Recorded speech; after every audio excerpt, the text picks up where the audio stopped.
Now, the worst affected by India's coronavirus lockdown have been the migrant workers, the daily wage earners, many of them not been paid for weeks, and with no food, no money, there's been an exodus from our cities and towns, many of them taking to the streets and to the highways to get home. We're now joined by Anshu Gupta, founder of Goonj and a Magsaysay Award winner. Thank you so much, Anshu, for joining us this morning. And as somebody who's worked for years on this issue of the poorest of the poor and helping them, I really want to know what do you think about what we're seeing taking place in the country? Have we let our poorest down?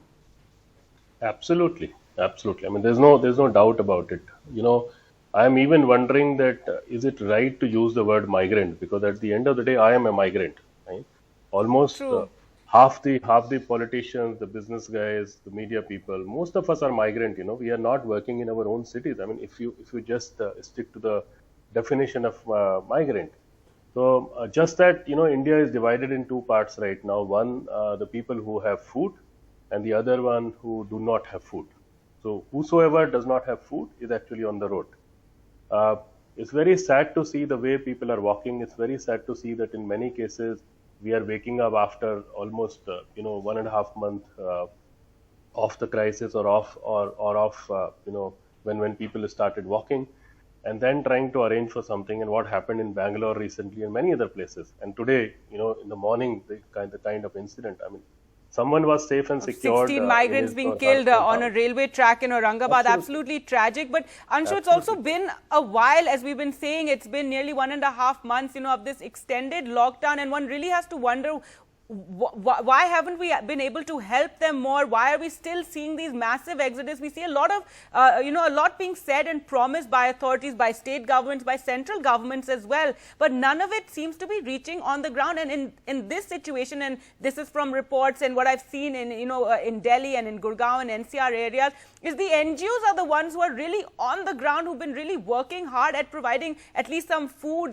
to whoever is in distress during this time. So it's interesting to see that NGOs, which, let's face it, have been facing a lot of problem over the last couple of years, that they are the ones who are, really coming to our rescue and rescuing our poor in this time of crisis. So 2 points. One is that extremely important to understand that if you talk about the corona warriors and all that, I think the NGOs have absolutely been at the forefront, and also the common citizen of this country, who were cooking in the kitchen and supplying it outside.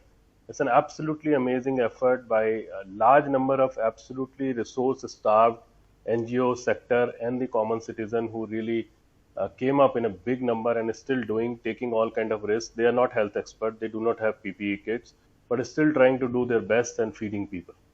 The second most important part is that, you asked why it happened. My answer to that is that it is not the current scenario. It is what we have done in the last many decades. I think it's extremely important for people like us to accept that there has been a huge trust deficit. I mean, this is a clear proof that how we really treated our fellow citizens. I mean, the people who didn't even trust none of the government, none of the employer, no contractor, no builder, not even their own RWAs and all, where these guys were employed somewhere as a gatekeeper or as a sabji wala or whatever.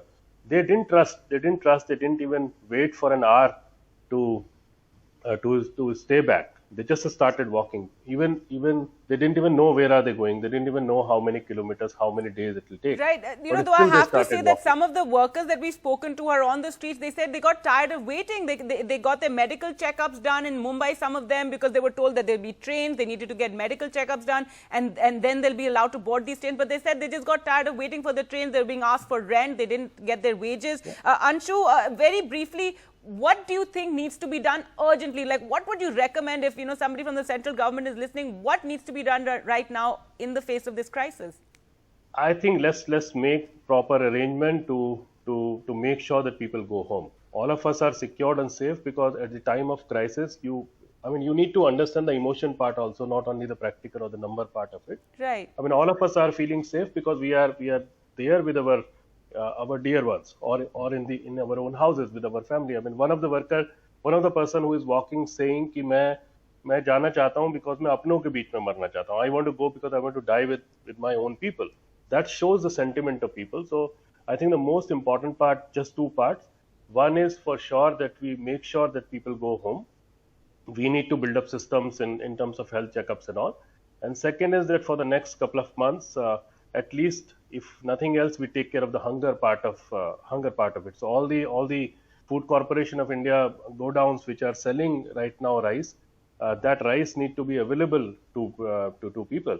And all the mandir, masjid, all the trust, wherever we have money, I think this is a Right. time when the government and the people really need to just come out and take care of the starvation and hunger.